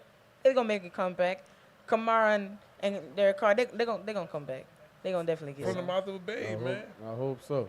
Maybe they're going to do a little something for us. Maybe we can get you to perform at halftime. That's what we need. We need Little Prince Charming. Yeah. He got to be the Little Prince Charming luck. Dome. Maybe we need you to come brighten it up for us, young man. He could perform that little Get It. We need to get it. We really do. We need to get it going. So do you have a favorite player? Favorite player, Kamara. No. All right, that makes sense. What about on the basketball court with the Pels? You have anybody you like? Zion from the Pelicans. Yeah, Zion. Hey, bro, marketing works. I'm telling you. Boy, look. You check out LSU, Tulane. Like you talking about like the colleges and stuff like that? Yeah, like do you watch LSU football, Tulane? I watch the pros. Ooh. Well, let me ask you this: do you see yourself going to college, and if you do, which one would it be? Yes.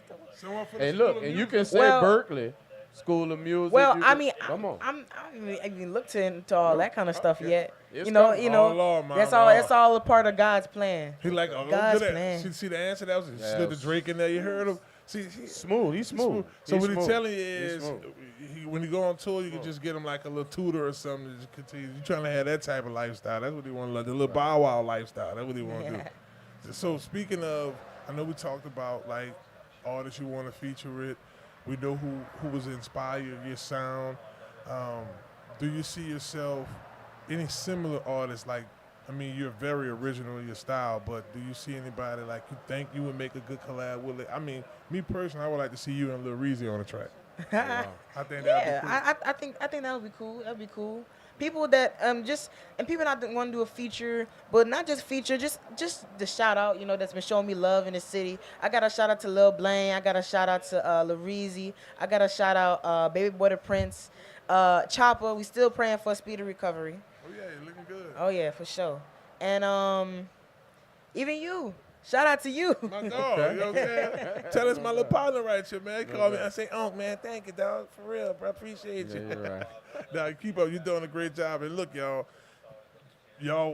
at home watching us on YouTube. He New was Orleans here Talk first. Network. He was here first. Well, I ain't gonna Terry now. He came to my show first, dog. Don't know. He came. But yeah, we telling this future talent right here. Y'all check him out at Lil Prince Charming on Instagram.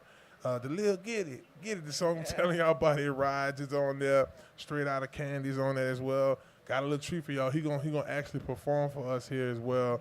And y'all stick around too. We still got a little more sports to talk about in our last segment here. We're gonna talk a little bit of this Monday Night Football game, where it's looking just like a boring game. Defense, like the Saints game on Sunday. Pretty much 9-6. We're trying to see who's gonna score a touchdown, and that's what's going on right now with the Pittsburgh Giants game. So we'll have more analysis. Maybe get D Grub or Mario, or I think me and CL. I think Terry wants to go over there for the next one. We'll be like, it's the show time. Oh, can you feel the beat? Definitely.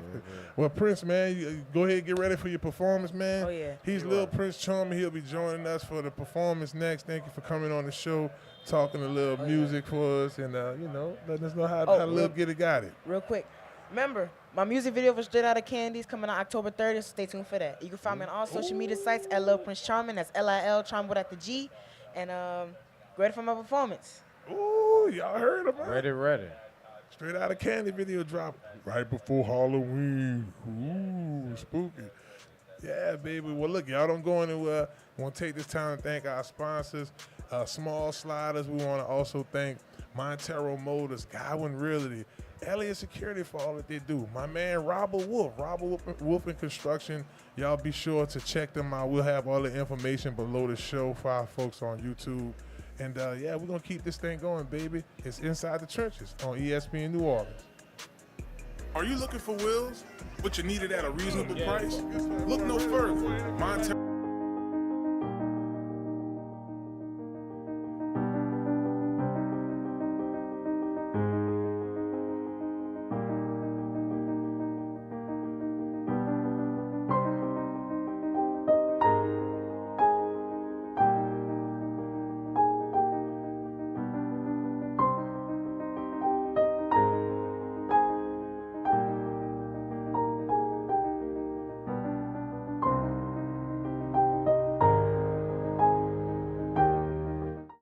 Hello, somebody.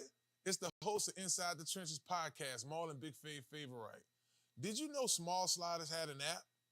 You can go to your Google Play Store or your Apple Store right now, download the Small Sliders app in Marrero, and order your food right now. You want to get a number 2? Well, slide through 1635 Barataria Boulevard in Marrero. Small Sliders, simple on purpose. Hello, somebody. It's Marlon Big Favorite with Inside the Trenches podcast. Do you need a quick car wash? Well, if that's a yes, you need to visit Crown Car Wash, 1336 Stumpf Boulevard, Gretna, Louisiana, on the West Bank, baby. Crown's the best. You get a spotless wash, nice clean tires, reasonable pricing, and free vacuuming. My favorite part about Crown Car Wash, they open 24/7. That's right, 24 hours a day, 7 days a week. You can visit Crown Car Wash on the West Bank, baby, and let them know you heard about them on Inside the Trenches podcast with Marlon Big Favorite. Watch out there now. Listen up. Your customers, our listeners, could be hearing about your business right now. Yeah, right now. Don't miss out on the opportunity to advertise with NewOrleansTalkNetwork.com. Call our business department today at 504-475-4793 to hear about our great rates. NewOrleansTalkNetwork.com. We provide the people, you provide the business.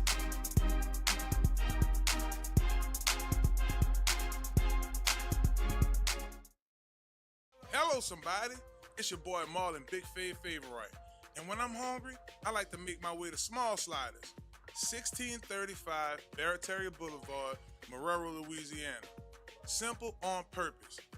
When I tell you their burgers are delicious, have some great sauce on them, I'm telling you, when you're just hungry and just need to grab a quick bite, this is the perfect place for you.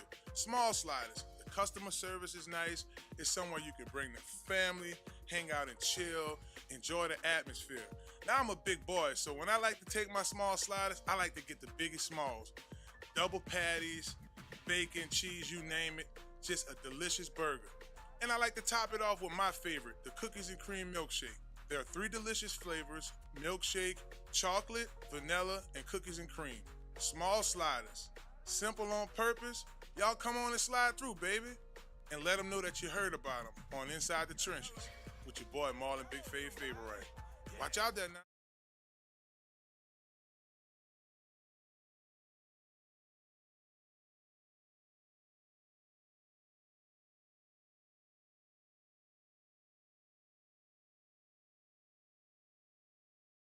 Working back production and yeah, CL. So let's get into this Monday night football. No, before we go Monday night football, baby, them LA Dodgers is up 3-0. Is it gonna right be a now? Yo, I think we're at the bottom of the third. It's live on Fox. A sweep, huh? Might be a sweep because they're in New York. Now, I saw the predictor earlier. It was like 60% to 40%, but I don't know, man. It's between this. I don't know whether it's Freeman acting a fool right now, Otani. I don't know whose ball betters. I don't know. Otani, I said Otani. I'm messing up all kind of that. Otani. Sorry, Otani. And all my folks out there in Japan, my bad. I'm messing everybody's stuff up tonight. Just say Big 17. But Big 17. Mookie's serious, though. Otani. That's a drink. Otani. Otani's a drink. Shouts out to Otani. But that's Come serious. on, Yankees, give us a game. Give us a game. Series or something. And then on our next deal, we got 9-6. The Giants are losing. 6 minutes and 45 seconds left. I mean, CL, your thoughts on this game? I mean, you kind of feel for Malik Neighbors. You come off such a high at LSU, and it's like the gift and the curse. I mean, you make the money, but you go to the trash teams, and New York is playing like a trash team. Well, that's the way the league is restricted. You know, you're one of the more talented players. You go to a losing franchise. Unfortunately, there's not much around Malik Neighbors, so a quick double team will take him out of the game and make other guys show up. And it's unfortunate, but that's the way the league is. But you just keep pushing through, young man. So while we're talking about the Steelers, I want to have a conversation about this whole deal with, and as we're getting ready for Prince Charming's performance, he about to do the little get it. But as far as Justin Fields, do you trade him? Because, I mean, he showed into. No. So you keep him around as a viable backup. Yeah, I mean, in the beginning, you never knew what you had. That was the whole point of playing him, i.e. what the Saints should do with number 3 at quarterback. You don't know what you have until you give a guy a chance to practice all week with the starters, have a full game with the starters. Now you know what you have with Fields. Now you know you have with Russell. Now you can enter into the playoffs and you're sure what you want to do. You know, obviously we talking forward, but knowing what you have at quarterback is the most important thing you should do, New Orleans Saints. I didn't bring him up. You brought him up. Let's talk about this stretch, right? They have Carolina coming up. Yeah. After Carolina, Atlanta, and we go to Atlanta, right? No, Atlanta. No, Atlanta comes in. That's right. They're here. And then I want to say we have the Browns. Yeah. And LA. Return of Jameis Winston. Return of the Mac. Jameis like, I'm going to take care of my teammate. You know what? He said something so funny yesterday. You should have saw his pregame speech. That's it. That's what Well, they really got our name on it. They got the decal, but you know, shouts out to Jameis. We miss you, brother. We miss your energy. We just miss good times, brother. He funnier than me with the Otini. You know he hilarious. He's hilarious. Otani, boy. He's funny, man. You got to love Jameis. So how do you feel about that stretch? I mean, you feel like, because this is the whole thing. This is a deep hole, brother. This is a deep hole. I mean, you're looking back at a few of these games like Atlanta, Philly. Self-check. They did have a team meeting today. We self-check right now until we get McCoy back, until we get these injuries together. Because if I'm not mistaken, Lattimore went out with a hamstring. Kendre Miller, the 3 great runs he had, 2 of them was called back for holding. He goes out with a hamstring. Until we get out this snake-bitten situation, the only 2 people I see us beating is Carolina and obviously Atlanta because I hate them. Well, that's a good thing and a bad thing. The bad thing is we'll be some sad fans, and You know, I know some players on that team really want to make things happen, but the good thing, man, you get a little shot at Travis Hunter, you might go Shadora, you got options. And we don't have a shot at them boys, because let me tell you something. To get a Travis Hunter, you would have to trade up to the number 2 spot. Are we willing to give up? See, I'm in the future again. Are we willing to give up that collateral to move up? Because let's just say if we at 5, we still miss Shador and Travis. The only thing we might be able to get is an offensive tackle from LSU, but we don't draft LSU players. So I don't know. Will Campbell might be. All right. Well, we're going to save a little bit of that for next week. Remember, we'll be here same time, same place, 6 to 8, right? 6:30 to 8:30, right here at Small Slider, 1635 Barataria Boulevard. But we ain't done, baby. Come on. I'm gonna go ahead and introduce the future star of the New Orleans area, baby, taking it worldwide. Get your cameras ready. Get y'all cameras out. We got Mr. Lil Get It himself, Lil Prince Charming, live on Inside the Trenches, ESPN New Orleans. Y'all make some noise for him. Woo!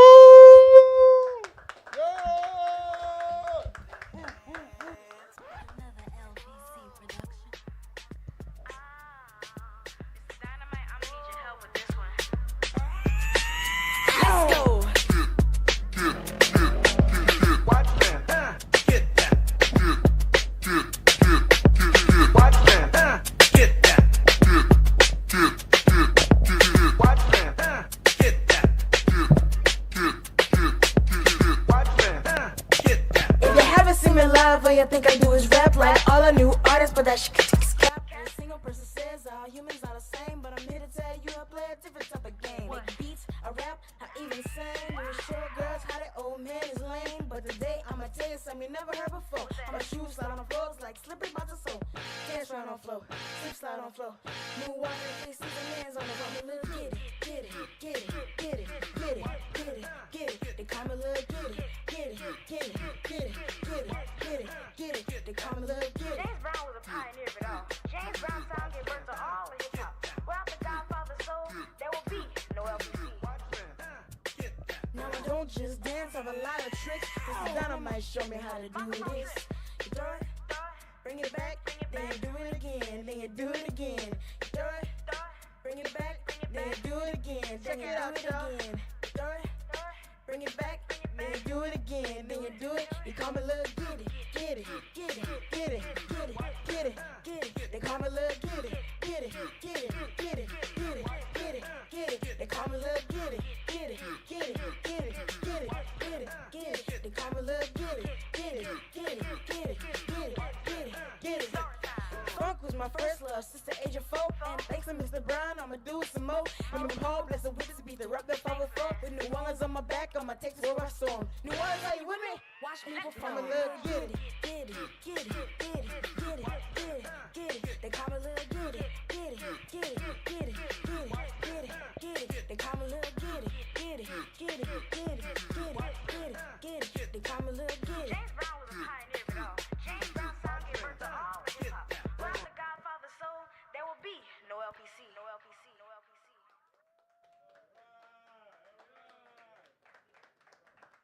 Thank you.